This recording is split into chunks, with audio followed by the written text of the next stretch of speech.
And what's crazy is like some people if are in the know in the cannabis industry, it's pretty decently well aware of these sort of things. But like really on the outside of it, like you said, people don't even know. Like they can just be driving through and not know the laws of the land, not know that in my case in New York, the Shinnecock and the St. Regis tribes, they have their own markets. They have completely different rules to the New York State rules, and there's a lot of pros and cons and differences. But it just seems like there's such an education gap between what's going on in the tribal lands and what's going on U.S. territory, and it just kind of seems maddening because like this in and of itself, like you said, California is its own case study. There's so much interesting perspective I think that we could both learn and grow from one another, and it just doesn't seem like it's happening at the moment. Would you agree with that?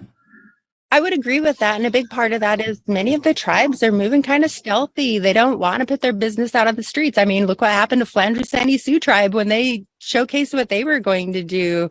While they were not shut down by the feds, all the writing was on the wall and all of their, boots on the ground were telling them just, shut it down and not now. And they've come full circle with their project and they're doing very successful. Could potentially be one of our first tribes to franchise a model outside of their own community in the future.